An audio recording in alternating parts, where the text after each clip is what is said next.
السلام علیکم ګرانو مینوالو، زه سیف یوسفزی یم، تاسو ګورئ سیف یوسفزی یوټیوب چینل.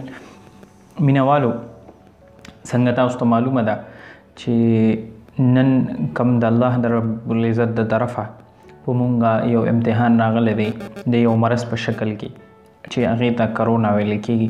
د هغې باره کې یو څو خبرې زه تاسو له مخې ته کېدم. مینوالو، زه د ټولو نه مخکې د 2016 د نیوز اخبار په هغې کې په 29 ستمبر باندې یو خبر یو رپورټ شایع شوی و چې په پاکستان کې په هره ګنټه کې تقریبا 12 کسان چې دي نو دا مري. د څه نه مري؟ د هارت اټیک نه مري. په یوه ګنټه کې 12 کسان د هارت اټیک نه وفات کېږي. دغه شان که د دې حساب موږ ولګو 24 غنټو اور بیا 365 دن، نو تقریبا د یو کال حساب سره په یو کال کې تقریبا څه د پاسه 1 لاک کسان چې دي نو دا د هارت اټیک نه وفات کېږي. هغه چې کوم فګر ورکړی دی تقریبا 2 لاک پورې کسان هغه ویلی دي چې 2 لاک پورې خلک په پاکستان کې هر کال صرف د هارت اټیک نه وفات کېږي، مري. دویم یو څیز تاسو ته کېدم مخې ته، د ورلډ هیلث ارګنایزیشن چې کوم عالمي زمونږ د صحت اداره ده، هغه یو رپورټ او یو سټیټسټیک ورکړی دی چې کوم تعداد یې ورکړی دی د WHO مطابق د پاکستان کل آبادی وا 19 کروڑ 32 لاکھ 19 کروڑ 32 لاکھ دا د پاکستان آبادی وا، اور په 2016 کې په یو کال کې 14 لاکھ 3,000 خلک وفات شوي. په دې کې 29% خلک د هارت اټیک نه وفات شوي، تقریبا 8% خلک یعنی په 100 کې 8 کسان 8% خلک دا د کینسر نه وفات شوي، 15% خلک د ټي بي بیمارۍ نه وفات شوي، او دغه شان تاسو بیا مختلف بیماریانو نه خلک مړه شوي.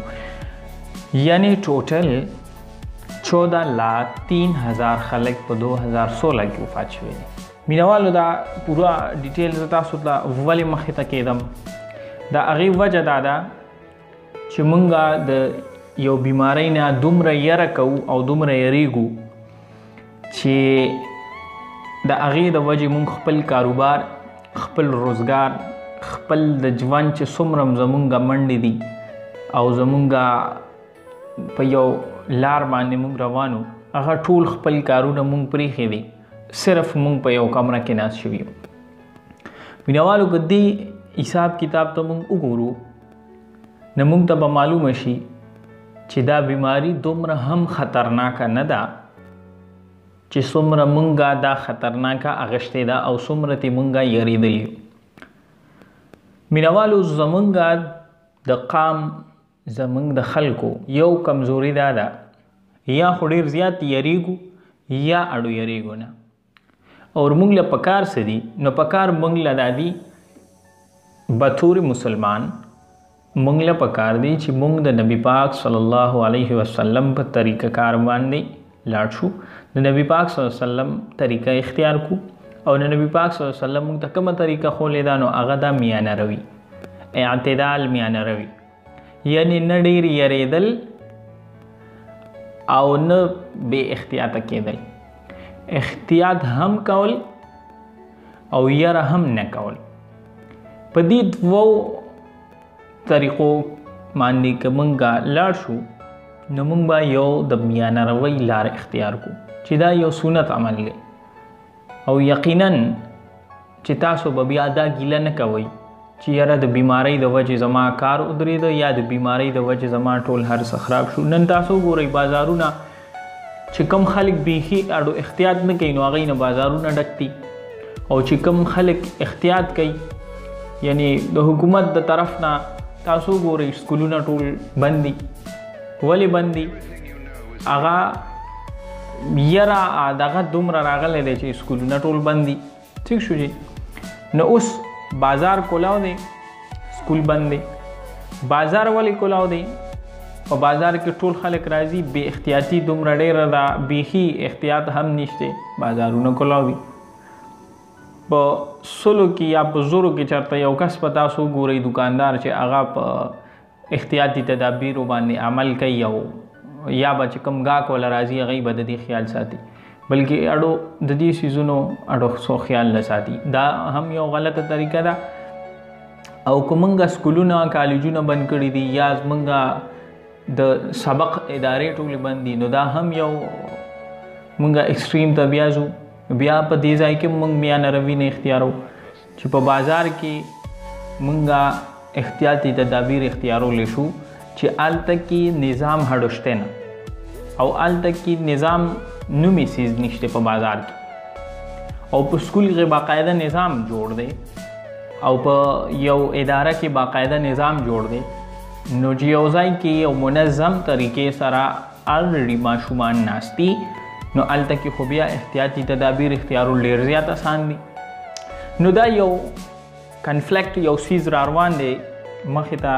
ما وی چې تاسو له مخې ته کېدم، نو کوشش وکړئ مینهوالو چې مه ډېر یریږئ او مه بې احتیاطه کېږئ. احتیاط هم کوئ خو دومره یره هم مه کوئ چې تاسو ورپسې خپل کار روزګار هم پرېږدئ، تر دې پورې چې تاسو جومات ته مونځ له تلل هم پرېږدئ. لکه نن زما مخې ته یو څیز راغی چې یو ځای کې کسان دي، هغوی په ګاډي کې روان دي، ټیک شو. نو اوس په ګاډي کې بې احتیاطي د هغوی دومره ده چې 5-6 کسان په ګاډي کې یو ځای ناست دي، خو چې کله بیا مونځ ته ودرېږي نو یو هغه سر کې ودرېږي، بل سر کې، بل پوره 3-4 ګزه ځای چې کوم دی نو پرېښي، ټیک شو. دا اوس زمونږ هغه جهالت به ورته وایو، لکه دومره پورې زمونږ دا دماغ چې کوم دی نو څه ګډوډ دي چې یو ځای کې مونږ اړو احتیاط نه کوو او بل ځای کې بیا دومره احتیاط کوو چې خپل د دین هغه اصول هم ورپسې پرېږدو. نو کوشش وکئ چې مه یره کوئ او مه بې احتیاطه کېږئ.